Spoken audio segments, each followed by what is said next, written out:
రాష్ట్రంలోని అన్ని ప్రాంతాలు పరిశుభ్రంగా ఉండాలని, ప్రతి ఒక్కరూ పరిశుభ్రతను ఒక బాధ్యతగా స్వీకరించాలని సీఎం చంద్రబాబు పిలుపునిచ్చారు. చెత్త సేకరణ కోసం ప్రత్యేకంగా వస్తువులను ఇచ్చే స్వచ్ఛ రథాలు ఏర్పాటు చేశామని ఆయన వెల్లడించారు. అనకాపల్లి జిల్లా కె కోటపాడు మండలం ఏ కోడూరులో ఏర్పాటు చేసిన స్వర్ణాంధ్ర స్వచ్ఛాంధ్ర కార్యక్రమంలో ఆయన పాల్గొని ప్రశంసించారు. దేశంలోనే అత్యంత తక్కువ కాలుష్యం ఉన్న ప్రాంతాల్లో మాడుగుల ఒకటిగా నిలవడం సంతోషకరమన్నారు. స్వచ్ఛత గురించి ఆలోచించండి, పరిశుభ్రత గురించి ఆలోచించండి.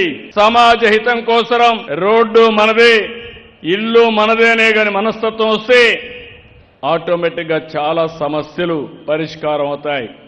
ఇక్కడే కోనేరు చూశాను. ఇప్పుడు విశాఖపట్నానికి మించి ఈరోజు పెట్టుబడులు ఇక్కడికి వచ్చే పరిస్థితికి వచ్చాయి. ఒక పక్క మీరు చూశారు, ఆర్సెలర్ మిత్తల్ స్టీల్ సిటీనే కడుతున్నాడు. ఈ ప్రాంతం అంతా కూడా చాలా వరకు డేటా సెంటర్లు వస్తున్నాయి. ఇంకో పక్క అల్యూమినియం ప్లాంట్ వచ్చింది, ఫార్మా వస్తా ఉంది. అంటే మీరు అనుకోవాల్సింది భవిష్యత్తులో అనకాపల్లిలో లేనటువంటి ఇండస్ట్రీ ఉండదు. అన్ని ఇండస్ట్రీస్ కి కేంద్రంగా, నాలెడ్జ్ ఎకానమీకి కేంద్రంగా అనకాపల్లి తయారవుతుంది. అలాంటి అనకాపల్లిలో మనం గుర్తుపెట్టుకోవాల్సింది, ఒక పరిశుభ్రమైన ప్రాంతం ఉండాలంటే ప్రతి గ్రామం జీరో వేస్ట్ పంచాయతీగా తయారు కావాలి. ఇప్పటికే నాకు చాలా ఆనందంగా ఉంది. మా డిపార్ట్మెంట్ 2 సంవత్సరాల్లో రాష్ట్రంలో 143 లక్షల మెట్రిక్ టన్నులు లెగసీ వేస్ట్ ని డిస్పోజ్ చేశాం. ఎక్కడ కూడా చెత్తనే మాట లేకుండా లెగసీ వేస్ట్ ను పూర్తి చేస్తాం, డిస్పోజ్ చేస్తాం.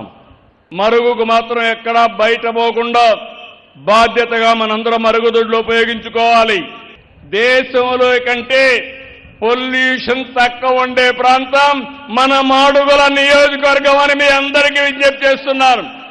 ఒకప్పుడు ప్రైవేట్ స్కూల్కు పోయేవారు, ఇప్పుడు ప్రైవేట్ స్కూల్ నుంచి గవర్నమెంట్ స్కూల్కి వస్తున్నారు. అది ఈ ప్రభుత్వం యొక్క పనితనం.